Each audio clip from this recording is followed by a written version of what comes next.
네, 오늘 설교의 제목은 순례자의 평안입니다. 순례자의 평안. 집착이라는 단어를 국어사전에서 찾아보면은 어떤 것에 늘 마음이 쏠려 잊지 못하고 매달림 이렇게 되어 있습니다. 집착. 사람마다 종류는 다르지만은 또 각자 장르는 다르지만 뭔가에 집착하는 게 있고 그 집착하는 것을 얻지 못할 때, 이루지 못했을 때 상실감에 시달리게 됩니다. 예를 들면 너무 원했던 직장인데 들어가지 못했습니다. 근데 친구는 거기에 들어갔어요. 그러면 평생 잊지 못할 상실감이 남고 마음에 상처가 되고 쓴뿌리가 됩니다. 너무 원하던 대학이 있었습니다. 그런데 나는 그 대학에 못 들어갔습니다. 근데 친구는 들어갔어요. 그러면 또 동창회도 가기 싫을 만큼 그게 나에게 쓴뿌리가 되고 또 상실감을 주고 상처를 줍니다. 꼭 결혼하고 싶었던 사람이 있었는데 그 사람은 나를 안 좋아해가지고 다른 사람하고 결혼을 합니다. 뭐 그런 경우. 꼭 살고 싶었던 아파트, 집이 있었는데 못 살게 된 경우. 꼭 자녀가 이런 식으로 저런 식으로 잘 되기를 원했는데 그렇게 안 풀릴 경우. 꼭 성공하고 싶은 그 사업이 있었는데 사업이 실패로 끝난 경우. 등등 우리가 각자 정말 원하고 이루고 싶고 뭔가 딱 꽂힌다고 말할 수 있겠죠. 그런 집착하는 것들이 다 종류와 장르가 달라서 그렇지 다 있고 그런 것들을 이제 얻지 못하면 너무 마음이 아프고 또 상처가 되고 상실감이 되고 쓴뿌리가 됩니다. 그래서 이게 이제 이런 것들이 너무 강하게 작용을 하기 때문에 집착하는 것을 얻지 못하게 될 때 또는 얻지 못할까봐 이제 많은 경우에 사람들은 그 느끼는 상실감이나 상처를 감당할 수 없을 것 같으니까 이제 무리수를 두죠. 무리수를 둡니다. 그래서 어떨 때는 수단과 방법을 안 가리고 이제 무리수를 둡니다. 삶의 우선순위가 다 이제 헝클어집니다. 이제 그렇게 이제 무리수를 두다 보면은 많은 경우에 사실 대부분의 경우에 자기 자신도 상처를 입고 꼭 그 주변에 아주 가까이 있는 사랑하는 사람들이 또 상처를 입게 됩니다. 그러니까 성공을 설사 하게 되더라도 그런 경우는 상처뿐인 영광이 됩니다. 그리고 무엇보다도 참 안타까운 거는 그렇게 하면서 이 한 번밖에 없는 소중한 인생이 이제 허비가 되고 낭비가 되는 것이죠. 근데 이거는 특별한 몇 사람에게 있는 문제가 아니고 모든 사람에게 있는 보편적인 문제입니다. 누구나 집착하는 것이 꽂히는 것이 있고 그것을 얻지 못하면 상처가 되고 인생이 허비되는 그런 경험을 하게 됩니다. 이거는 가장 성공했다고 여겨질 수 있는 가장 성공한 것처럼 보이는 사람들도 예외는 아닙니다. 전 세계에서 1등, 2등, 3등 정도가 아니라 인류 역사상 1등, 2등, 3등들에게도 일어나는 문제입니다. 이제 그런 대표적인 예가 아폴로 11호를 타고 인류 역사상 최초로 달 표면에 이제 발을 내디딘 사람 있잖아요. 1번으로 첫 번째로 내디딘 사람의 이름은 닐 암스트롱 유명한 사람 있잖아요. 그죠? 근데 그 우주선에 아폴로 11호에 3명이 탔다는 거예요. 두 번째로 내디딘 사람은 이걸 아는 분도 있는 거예요. 두 번째로 내디딘 사람은 버즈 올드린이라는 사람이래요. 버즈 올드린. 모르잖아요, 우리. 근데 3명 갔는데 이 나머지 3번째 사람은 달까지 갔는데 달에는 발도 못 디디고 왔다는 거예요. 왜냐하면 우주선을 지켜야 되니까. 그 사람의 이름이 무슨 콜드린인데?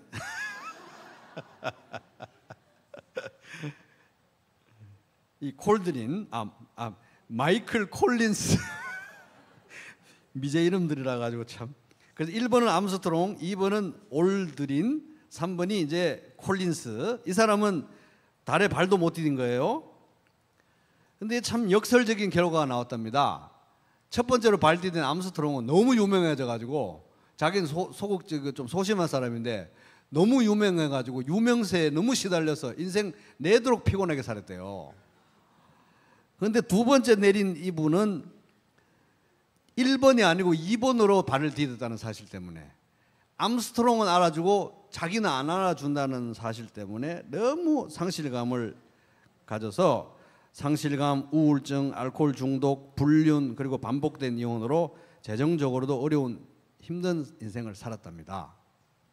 근데 의외로 이 세 번째 발도 못 디딘 이 콜린스 이분은 이제 달에 한번 갔다 왔으니, 근처에 갔다 왔으니 가족들을 위해서 일찌감치 우주 비행사 사표 써야 되겠다. 사표 쓰고 이제 평범한 인생을 성실하게 살다가 뜻밖에도 나중에는 그 미국의 국무부 차관까지 한대요.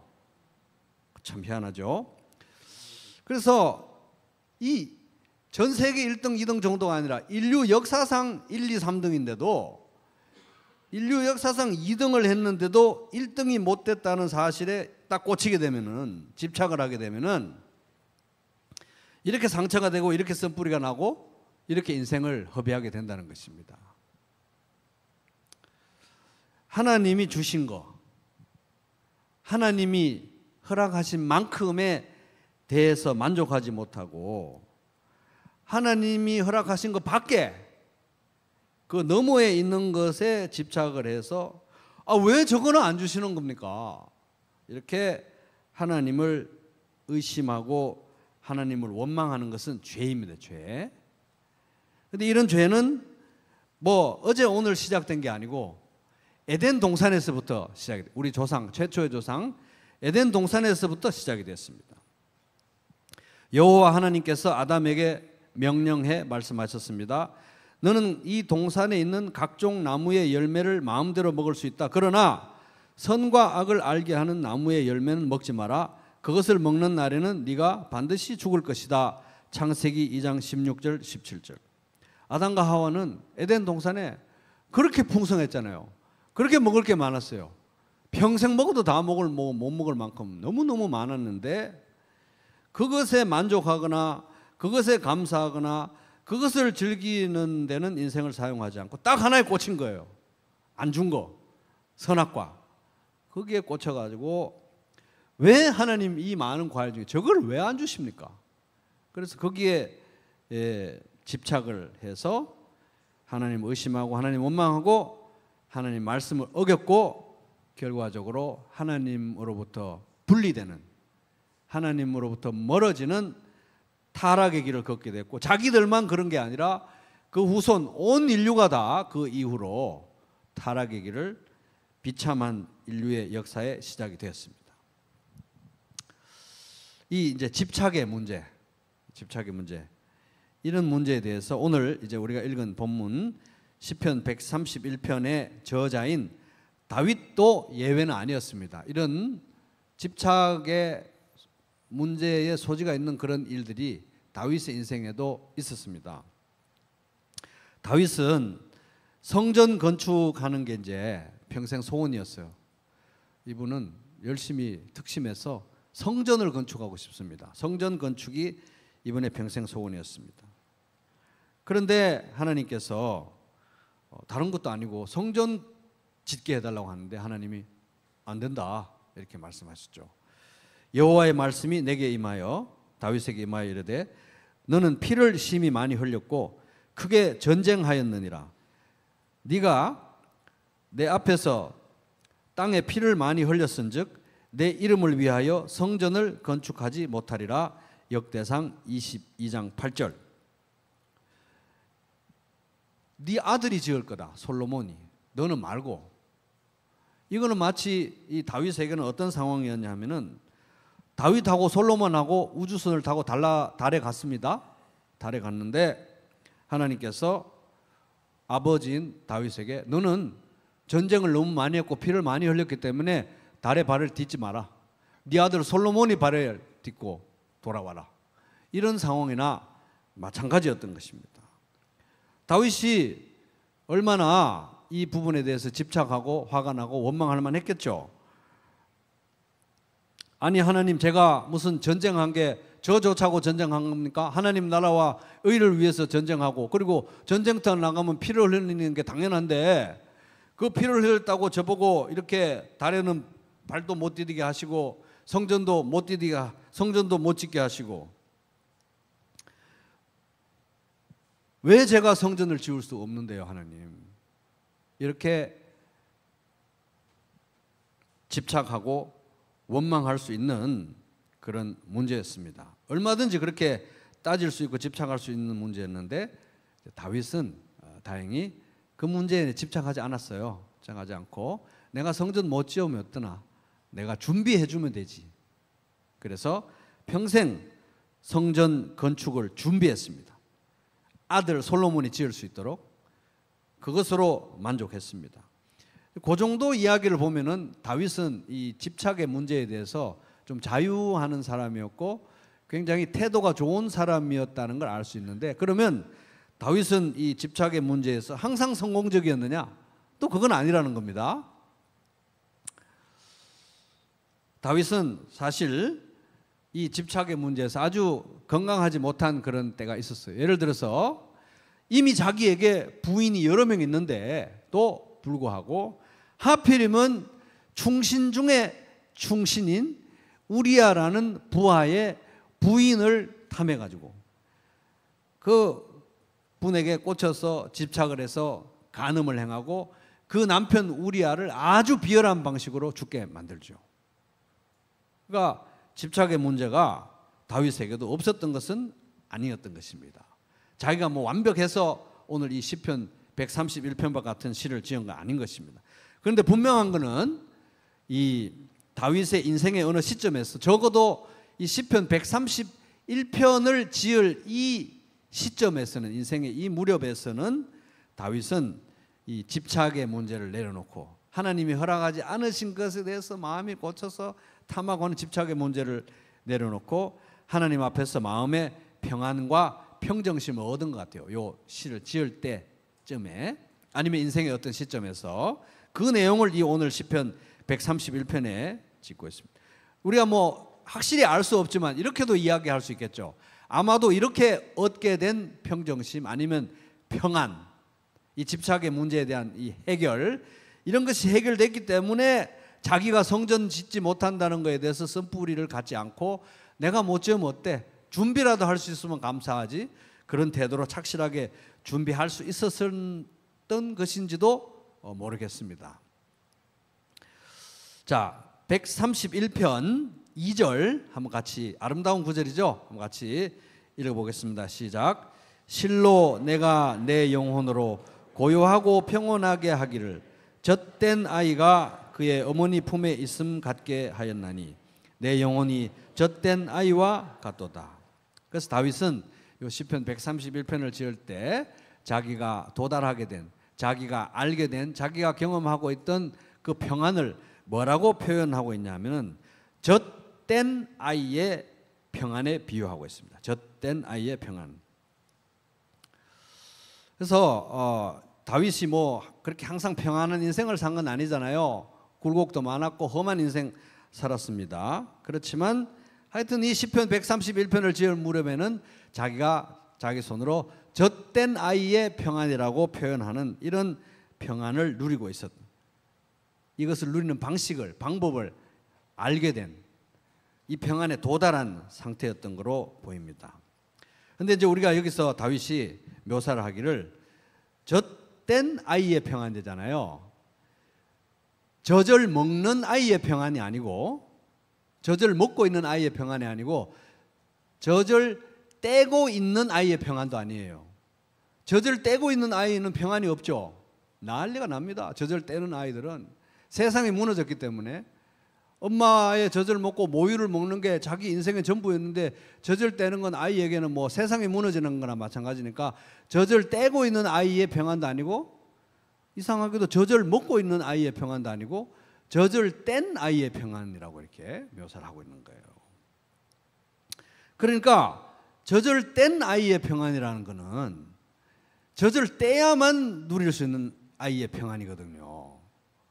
그렇다고 말하면 생각해 보면 젖을 뗄 때 뭐 애들이 얼마나 웁니까, 그죠? 우리 애도 엄청 울었습니다. 젖을 뗄 때 애들이 엄청 울고 엄청 괴로운데 그 모유를 끊을 때 이 아이가 경험하는 그 힘든 시간을 지나갔다는 얘기예요. 지나갔고 울 만큼 울은 거예요, 지금. 아주 그냥 맨날 며칠 울 만큼 울었고 괴로울 만큼 괴로웠는데 이제 드디어 젖을 떼고 안 죽었어요. 젖을 떼도 안 죽고 젖을 뗀 상태에서 그 젖을 떼게 한 어머니를 미워하거나 하나님 제가 젖을 얼마나 좋아하는지 아시잖아요. 왜 젖을 떼게 하는데요? 왜 저에게 이렇게 하나님 잔인하십니까? 이런 태도가 아니고 젖을 떼게 한 어머니의 품속에 안겨서 쉬고 있는 이런 종류의 평안을 이야기하는 거예요. 젖된 아이의 평안이라는 거는 아무 일 없어가지고 빈둥빈둥 지내면서 느끼는 평안이 요 고비를 넘어간 평안을 말하는 것입니다. 그래서 오늘 이제 본문에는 다윗이 인생의 어느 시점에서 이 마치 젖을 떼는 것과 같은 그런 고통, 넘어가야 되는, 반드시 지나가야 되는 그런 고통, 그 이 집착, 어머니의 그 모유가 없으면 죽을 것 같은 그 어떤 집착, 두려움, 그렇게 집착하던 것을 다윗이 어느 시점에 내려놓고 평안에 이르게 되었을 때 쓴 시가 131편이니까 이 시편 131편에서는 어떻게 다윗이 그 집착의 문제를, 인생을 ඝ아먹는 집착의 문제를 내려놓고 하나님 품에 안겨서 평안을 누리게 됐는지 그 비결을 엿볼 수 있는 시가 이 시편 131편이라는 것입니다. 그래서 이제 지금부터 남은 시간은 이제 시편 131편을 묵상하면서 우리가 어떻게 하면은 이 인생을 갉아먹는 이 집착의 문제에서 벗어나서 하나님 앞에서 평안에 이를 수 있는지 그 방법을 찾아서 한번 정리해 보도록 하겠습니다. 어떻게 하면 우리는 인생을 갉아먹는 집착에서 벗어나서 하나님 앞에서 하나님 품에서 평안을 누릴 수 있는가? 첫째, 따라보겠습니다. 교만을 내려놓는다. 시작. 자, 1절 같이 또 읽어보겠습니다. 시작. 여호와여 내 마음이 교만하지 아니하고 내 눈이 오만하지 아니하오며 내가 큰 일과 감당하지 못할 놀라운 일을 하려고 힘쓰지 아니하나이다. 얼핏 보면 그 앞부분을 보면은 다윗이 뭐 자기가 굉장히 성품이 겸손하고 뭐 오만하지도 않고 자기 성품을 자랑하는 것처럼 이렇게 읽힐 수도 있습니다만은 그런 내용은 아닙니다. 물론 다윗이 뭐 하나님 마음에 합한 사람이라고 칭찬도 먹고 사실 누구보다도 인격이 훌륭하고 영성도 훌륭한 사람임에는 틀림이 없어요. 그러나 그가 뭐 교만과는 전혀 거리가 멀고 오만과는 전혀 거리가 멀고 그런 완벽한 인격과 성품을 가졌기 때문에 이 시편 131편을 쓴 것은 아니었다는 것입니다. 만약 그런 사람이었으면 오만의 문제가 전혀 없고 교만의 문제가 전혀 없었으면 어떻게 충신 중에 충신인 우리아의 아내를 그렇게 범하고 그 남편을 그런 식으로 비열하게 죽게 할 수가 있었겠습니까? 그죠? 그런 건 아니라는 거예요. 1절이 말하는 거는 뭐냐 하면은 2절에서 말하는 다윗이 말하고 있는 젖된 아이가 어머니 품에서 누리는 것 같던 평안에 다윗이 어떻게 이르게 되었는지 그것을 보여주는 게 바로 1절인 것입니다. 그러니까 이 젖을뗀 아이가 엄마 품에서 느끼는 평안은 젖을 떼야만 누릴 수 있는 평안이잖아요. 그 말은 뭔가 집착하던 거, 붙들고 있던 거를 끊고 내려놔야만 누릴 수 있는 평안인데 마치 아이가 엄마 모유를 끊듯이 울면서 끊듯이 다윗은 이 2절에 나오는 젖된 아이의 평안을 이르게 되기까지 자기도 버린 게 있었다는 거예요. 버린 게 있었고 끊은 게 있었고 내려놓은 게 있었는데 그게 뭔지를 1절이 보여주는 겁니다. 1절이. 다윗이 끊어낸 거, 모유를 끊듯이 집착하는 그 모유를 끊듯이 끊어낸 것은 바로 교만의 문제였습니다. 교만의 문제. 1절 제가 세 번역으로 읽어보겠습니다. 주님, 이제 내가 교만한 마음을 버렸습니다. 오만한 길에서 돌아섰습니다. 너무 큰 것을 가지려고 나서지 않으며 분에 넘치는 놀라운 일을 이루려고도 하지 않습니다. 교만을 내려놨습니다. 그래서 하나님이 허락하지 않은 것에 집착하고 하나님이 허락하지 않은 것을 때문에 하나님의 선하심을 원망하고 하나님을 의심하는 것은 사실은 죄인데 그게 어디에서 나오느냐? 교만이라는 거예요. 교만. 하나님이 주신 것을 의심하고 하나님이 주시지 않은 것을 집착하면서 하나님을 의심한다는 것은 내가 사실 하나님보다 위에 있다는 걸 얘기하는 거니까 그것은 교만이라는 것입니다. 내가 하나님보다 위에 있을 때만 생겨날 수 있는 마음이 바로 이런 마음인 것입니다. 하나님이 주신 것에 대해서 만족하지 않고 그 이외의 것을 집착하면서 하나님의 선하심을 의심하고 원망하는 것은 내가 하나님보다 위에 있을 때만 가능한 거예요. 나도 그랬는데 이런 생각하시는 분이 많으실 겁니다. 다 그러실 거예요. 아마 우리가 다 교만하기 때문에 그런 것입니다. 모든 인간은 특별히 권력을 잡은 사람이라면, 예를 들어서 왕과 같이 권력을 잡은 사람이라면 누구나 다 업적을 남기고 싶어요. 뭔가 업적을 남기고 싶어 합니다. 뭐 인생에 저도 한 획을 긋고 싶습니다. 뭔가 좀 이루고 싶습니다. 그런 생각이 다 있다는 거예요.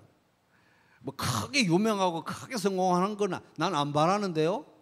그런 사람도 알고 보면 하나님과는 무관한 방식으로 자기 나름의 방식으로 자기의 인생의 의미를 찾아내고 자기 스스로 생각하기에 성공한 인생이라는 것을 살기 위해서 자기의 방식을 강구하기 때문에 예외는 없습니다. 다 그렇습니다. 다. 그래서 모든 인간은 하여튼 뭔가 자기 인생의 의미를 스스로 찾아서 소위 성공했다고 하는 인생을 살고 싶어하는 욕구가 다 있습니다. 다윗 같은 경우에 만약에 이런 쓴뿌리가 있었다면, 집착의 문제가 있었다면 이렇게 했겠죠. 하나님, 제가 성전 제가 짓고 싶습니다. 제가 얼마나 지금까지 20대 때부터 사울에게 도망다니면서 고생하면서 하나님께 기도하고 하나님께 부르짖으면서 제가 예배하고 이러면서 예배하는 거 좋아하고 성전 짓는 거 좋아하고 저도 정말 이거 이루고 싶어 했던 거 알지 않습니까? 하나님, 저도 성전 짓고 싶습니다. 제가 이렇게 준비를 많이 했는데 제 어린 솔로몬이 뭐 한 게 있습니까? 제가 성전 짓고 싶습니다. 이렇게 제가 고생하고 준비한 성전이 다윗 성전이라고 불리지 않고 솔로몬 성전이라고 불리는 거 저는 참을 수가 없습니다. 하나님, 이렇게 할 수도 있었겠죠. 만약에 집착의 문제가 있었고 마음에 쓴뿌리가 있었다면은. 근데 만약 그렇게 하나님 원망하고 하나님 의심했다면 그것은 죄이고 교만이었을 것입니다. 아니면 하나님, 제가 이렇게 완악한 백성들, 그것도 1명 2명도 아니고 200만 명을 이집트에서 탈출시켜서 그것도 광야에서 이렇게 고생을 하면서 40년을 제가 이끌고 인도를 하다가 여기까지 문 앞에 왔는데, 가나안 땅에, 약속의 땅에 문 앞에 왔는데 가나안 땅에 들어가기로 생각한다면 사실 제가 제 1번으로 들어가야 되는 거 아닙니까? 하나님, 모세가 말이에요. 모세가 제가 1번으로 들어가지 않나요? 근데 왜 제가 못 들어갑니까? 저는 그냥 눈으로만 보게 하고 저는 들어가지도 못하고 왜 죽게 하십니까? 하나님, 만약에 집착의 문제가 있었고 그런 문제로 하나님을 의심하고 원망했다면 모세도 얼마든지 그럴 수 있었겠죠. 그랬다면 그것은 교만이고 죄라는 것입니다. 시편 131편 1절, 여호와여, 내 마음이 교만하지 아니하고 내 눈이 오만하지 아니하오며 내가 큰 일과 감당하지 못할 놀라운 일을 하려고 힘쓰지 아니하나이다. 그런데 다윗은 이 시를 지을 때 또는 인생의 어떤 시점에서 하나님이 허락하신 것 이 외의 것, 다시 말하면 분에 넘치는 것, 분수를 넘어가는 것, 분을 넘어가는 것을 집착하고 이루려 하고 가지려고 하고 그렇게 애쓰고 이런 것들이 부질없는 일이구나. 부질없는 일이구나. 그것은 악한 일이구나. 교만이구나. 이것을 깊이 깨달았던 것 같아요. 그리고 그런 생각들, 뭐 다윗이라고 그런 생각이 없었겠습니까? 그런 생각들 뒤에, 그런 죄 뒤에 자기의 교만이 있었다는 것을 깊이 각성했던 것 같습니다. 아, 이제 이건 내려놔야 되겠다. 이건 부질없는 짓이구나. 그랬을 무렵에 제가 보기에는 아마 이 시편 131편을 쓴 것 같아요. 아이가 젖을 떼고 모유를 끊고 하듯이 이제 자신의 교만을 회개하고 하나님 앞에서 내려놓았던 것 같습니다. 그래서 주님, 이제 제가 교만한 마음을 버렸습니다. 오만한 길에서 돌아섰습니다. 너무 큰 것을 가지려고 나서지 않으며 분에 넘치는 놀라운 일을 이루려고도 하지 않습니다. 시편 131편 1절 이렇게 고백할 수 있었던 것입니다.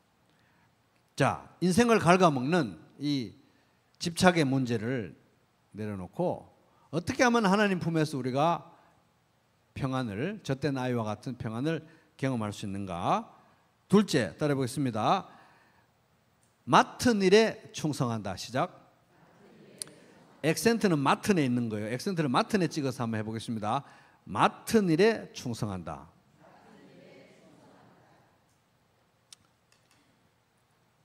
여호와여 1절 내 마음이 교만하지 아니하고 내 눈이 오만하지 아니하오며 내가 큰 일과 감당하지 못할 놀라운 일을 하려고 힘쓰지 아니하나이다. 이 구절을 강해하면서 찰스 스펄전 목사님이 이런 좋은 그 얘기를 합니다. 한번 들어보세요. 우리가 해야 할 경건의 훈련은 우리에게 주어진 영역이 어디까지인지 알고 거기에 성실히 집중하는 것이다. 많은 이들이 위대해지기를 원하다가 하나님 앞에서 선함을 잃어버린다. 위대해지려 하다가 선함을 잃어버린, 위대함과 선함을 맞바꾼다 이거예요. 그들은 자신에게 주어진 작은 영역을, 뭐 조그마한 어떤 영역을, 크든 작든 작은 영역을 감사히 여기고 이런 태도로 가꾸고 돌보는 일에는 만족하지 않는다는 거예요. 애게게 겨우.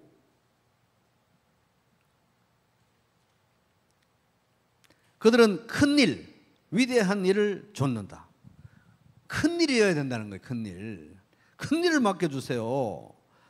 그들은 자신들이 이제 큰 일을 탐하니까 자신들이 영광 받기를, 하나님이 영광이라 자신이 영광 받기를 원하는 바로 그곳에서 오히려 결과적으로 파멸을 경험하게 된다 하는 것입니다.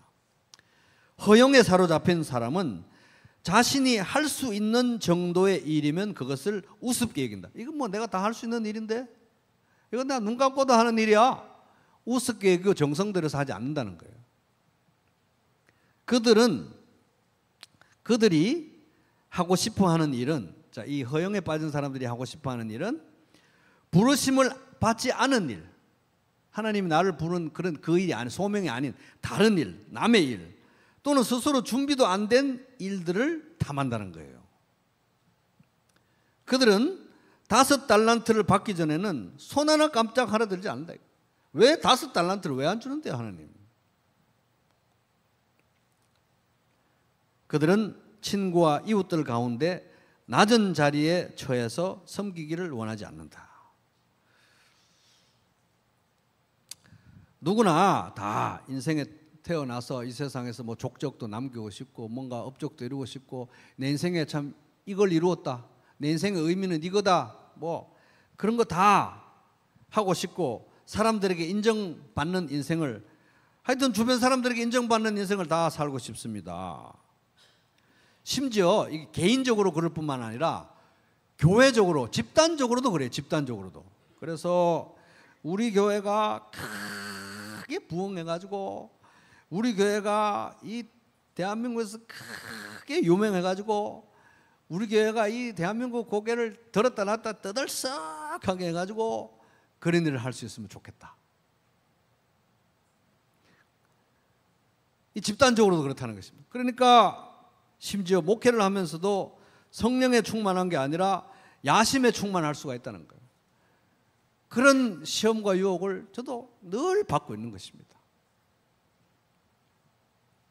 그러나 예수님은 우리에게 뭐라고 말씀하시냐면 천국은 우리가 만드는 게 아니라 위로부터 임하는 것이라고 가르치십니다. 그러니까 기도할 때 나라가 임하시오며 이렇게 가르치시죠. 내가 막 천국을 확장해서 막 어떻게 대단한 걸 하는 게 아니라 천국은 임하는 것입니다. 나라가 임하시오며 게으르게 살자는 얘기가 아니고요, 성공의 개념을 바꿔야 된다는 것입니다. 옆 사람에게 우리 눈을 부라리면서 성공의 의미를 좀 바꿔봅시다 이렇게 한번 얘기해보세요. 성공의 의미를 바꿔야, 성공의 개념을 바꿔야 되는 것입니다. 무엇이 성공이냐? 그리고 맡은 자들에게 구할 것은 충성이니라. 맡은 자들에게 구할 것은 충성이니라. 고린도전서 4장이들. 뭐가 성공입니까? 맡은 일에 충성하는 것이 성공인 것입니다. 맡은 일. 내가 원하는 거, 내가 꿈꾸는 거, 내가 했으면 싶은 이게 아니라 맡은 일, 하나님이 주신 일에 충성하는 것이 성공인 것입니다. 그것이 큰 일이건 작은 일이건, 그것이 드러나는 일이건 안 드러나는 일이건, 그것이 세상에서 멋있어 보이건 안 멋있어 보이건, 하나님께서 맡겨주신 일을 귀히 여기고 정성껏 여기고 아름답게 가꾸어 가는 것이 성공인 것입니다. 또 뭐가 성공입니까? 이 율법책을 내 입에서 떠나게 하지 말며 주야로 그것을 묵상하여 그 안에 기록된 대로 다 지켜 행하라. 그리하면 내 길이 평탄하게 될 것이며 네가 형통하리라. 여호수아 1장 8절. 형통한다는 말이 성공한다는 말이잖아요. 뭐가 성공입니까? 하나님 말씀에 순종하는 게 성공인 것입니다. 말씀에 순종해야 성공하는 것입니다. 말씀에 순종하지 않는데, 하나님 말씀 우습게 여기는데 이 세상에서 아무리 멋지게 보이는 인생을 산다 한들 그것을 성공이라고 우리가 말할 수는 없을 것입니다. 하나님 말씀을 귀히 여기고 하나님 말씀에 순종하는 것이 성공인 것입니다. 또 무엇이 성공입니까?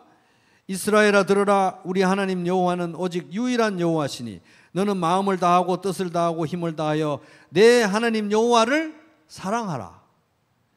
신명기 6장 4절에서 5절. 하나님 사랑하는 게 성공인 것입니다. 하나님.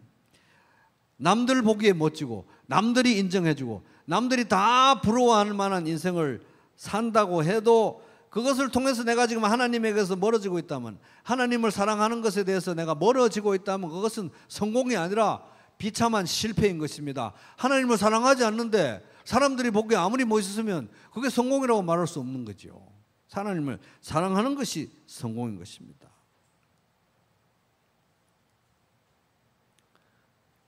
어떻게 하면 집착의 문제에서 인생을 갉아먹는 집착의 문제에서 벗어나서 젖된 아이같이 하나님 품 안에서 평안을 누릴 수 있는가? 첫째는 이게 교만의 문제거나 교만의 죄를 내려놓고 성공의 개념을 성경적으로 바꾸고 맡은 일에, 액센트는 맡은 일에, 여러분 맡은 일 귀하게 여기시기 바랍니다. 크든 작든 맡은 일, 처한 장소에서 맡은 일 귀하게 여기고 닦고 조이고 기름치고 정말 소중하게 여기면서 충성해야 하는 것입니다. 그렇게 여러분 맡은 일에 다 성공하시기 바랍니다. 자, 그러면 이 집착의 문제를 버리고 어떻게 하면 하나님 안에서 평안을 누릴 수 있는가? 셋째 따라해 보겠습니다. 하나님께 집중한다. 시작. 자, 3절 중요하니까 시편 131편 3절 중요하니까 같이 읽겠습니다. 시작. 이스라엘아 지금부터 영원까지 여호와를 바랄지어다. 여호와를 바란다는 말은 여호와 하나님께만 소망을 두고 산다는 말입니다. 하나님만이 내 모든 행복의 근원이시고 하나님만이 나에게 참 만족을 줄 수 있는 분이고 하나님만이 나에게 참되고 영원한 기쁨을 주시는 분이심을 인정하고 바라고 믿고 산다는 말이 여호와를 바란다 하는 것입니다. 이게 사실 우리의 예배의 지향점이고 인생의 목표이고 존재의 목적입니다. 사람의 제일 되는 목적은 무엇입니까? 사람의 제일 되는 목적은 하나님을 영화롭게 하고 하나님을 영원토록 즐거워하는 것입니다. 즐거워하는 것입니다.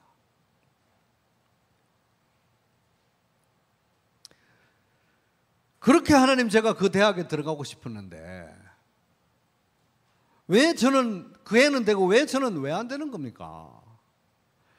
그렇게 제가 그 직장에 들어가고 싶어서 그렇게 사력을 다했는데 왜 걔는 되고 왜 저는 왜 안 되는 건데요, 하나님? 그렇게 제가 우주 비행사가 되려고 그렇게 노력한 거 아시잖아요. 그런데 왜 암스트롱이 1번이어야 됩니까? 저는 1번 하면 왜 안 되는 건데요, 왜? 제가 성전 다른 거 뭐 제가 다른 욕심 낸 것도 아니고 성전 건축하겠다고 이렇게 열심히 살아왔는데 성전을 왜 제가 왜 못 짓게 하십니까? 왜 솔로몬 성전이 돼야 됩니까? 다윗 성전 아니고요. 그렇게 집착하기 시작하고 하나님을 의심하고 하나님의 선하심을 의심하고 원망하기 시작하면 끝이 없다는 거예요. 다윗은 인생의 어느 시점에서 그 집착의 문제를 내려놓고 이것은 이 세상의 모든 걸 다 가진다고 해도 채워지는 문제가 아니구나. 여기에는 뭘로 채워야 한다? 하나님으로 채워야 하는구나. 이걸 깨달았던 것 같아요. 그러니까 시편 131편을 통해서 다윗은 깊이 깨달았습니다. 하나님이구나. 하나님으로 채워야 되는구나. 이 문제는 내려놔야 되는구나. 이게 너무 중요하다. 나만 알 게 아니라 우리 이스라엘 백성들 다 말아줘야 되겠다. 그러니까 이스라엘아 지금부터 영원까지 여호와를 바랄지어다. 여호와를 바랄지어다. 말하고 있는 것입니다. 중요한 것은 내가 성전을 짓느냐 솔로몬이 짓느냐 누가 달 표면에 1등으로 내려가느냐 안 내려가느냐 누가 원하던 대학에 갔고 안 가 이게 중요한 게 아니고 하여튼 자기 인생에 주어진 만큼 그 분량만큼에서 그것을 행하고 충성하고 살아가는 가운데 그 모든 일 자체가 목적이 아니라 그 모든 일 가운데 하나님을 사랑하고 하나님으로 만족하고 하나님 품에 안겨서 만족하고 살아가는 게 우리 인생의 목적인 것입니다. 그게 우리 존재의 목적이고 최고의 행복이고 하나님이 주시는 선물인 것입니다. 구원의 목적, 구원 왜 받습니까? 하나님을 사랑하게 하기 위해서 구원받는 것입니다. 우리 기도 많이 하잖아요. 이런저런 기도 많이 하잖아요. 기도 많이 해서 응답 왜 받습니까? 하나님을 더 사랑하기 위해서 받는 거예요. 언제나 하나님이 목적인 것입니다. 천국에 왜 갑니까? 하나님을 더 사랑하기 위해서 가는 것입니다. 하나님이 목적인 것입니다. 그러니까 이 집착의 문제를 그 자리를 채워야 되는 것은 하나님 자신인 것입니다. 하나님 자신.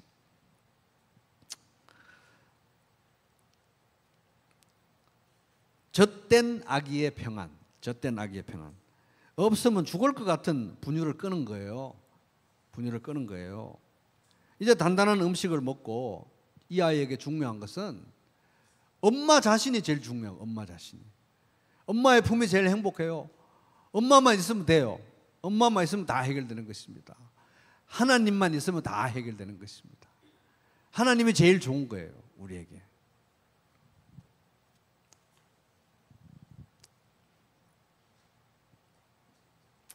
젖된 아기는 엄마를 막 원망하거나 마음에 쓴뿌리가 남아서 젖되게 했어요.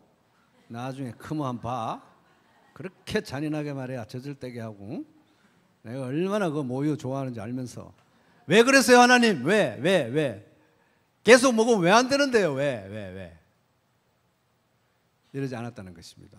물론 힘들었죠. 물론 3박 4일 울었죠. 3박 4일 울고 불고 했죠. 그렇지만 젖을 떼고 나면 엄마의 동기를 의심하거나 엄마를 원망하지 않고 엄마 품에 안겨서 세상 행복합니다. 왜? 엄마가 제일 좋으니까. 엄마만 있으면 되니까. 하나님이 제일 좋으니까. 하나님만 있으면 되니까 그런 것입니다. 자, 오늘 말씀에 도전을 한마디로 요약해 보겠습니다. 따라해 보겠습니다. 순례자의 마음으로 살아가라. 시작. 이 시의 제목을 같이 읽어볼까요? 시의 제목 시작. 다윗의 시 곧 성전에 올라가는 노래.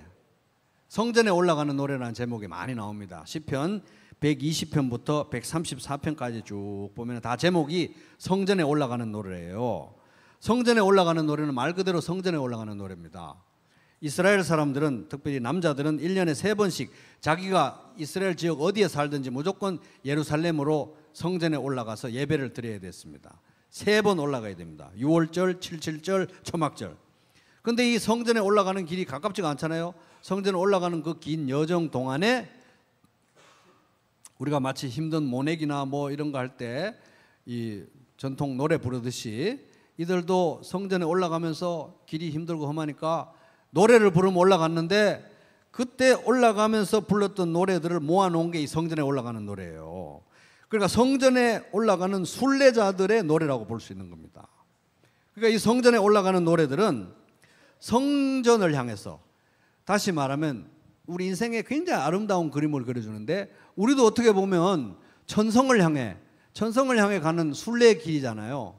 성전을 향해 가듯이. 그래서 우리가 천성을 향해 가는 인생의 순례자로서 어떻게 이 세상의 인생길을, 순례의 길을 어떤 마음의 태도로 살아가고 어떤 시각으로 하나님을 바라보고 살아야 될지를 그려주는 아름다운 시들이 이 성전에 올라가는 노래들이에요. 그 중에 하나가 이 시편 131편. 시편 131편. 다윗은 젖을 땐 아이가 모유를 끊어내야 되듯이 자기도 인생에 여러 가지 어떤 욕망과 집착의 문제가 있었지만 그런 것들을 끊어내고 하나님의 품 안에서 이 젖된 아이의 평안을 지금 누리고 있는데, 자기가 끊어낸 게 뭔지, 지금 누리고 있는 평안이 어떤 건지, 이게 너무 중요해서 시로 썼고 사람들에게 꼭 알려주고 싶었고, 특별히 자기가 성전 짓는 거 너무 사모했잖아요. 원했잖아요. 자기가 짓지는 못하지만 앞으로 아들 솔로몬이 성전을 지어 놨을 때 사람들이 성전으로 예배드리러 올 거 아닙니까? 1년에 3번 올 때 이 노래를 불렀으면, 이 노래 부르게 하면 좋겠다. 이런 마음의 태도로 성전에 나오고 성전으로 올라오고, 이런 마음의 태도로 인생의 순례길을 마치 성전 올라가듯이 살아가게 하면 좋겠다 해서 지은 시가 시편 131편이라는 것입니다.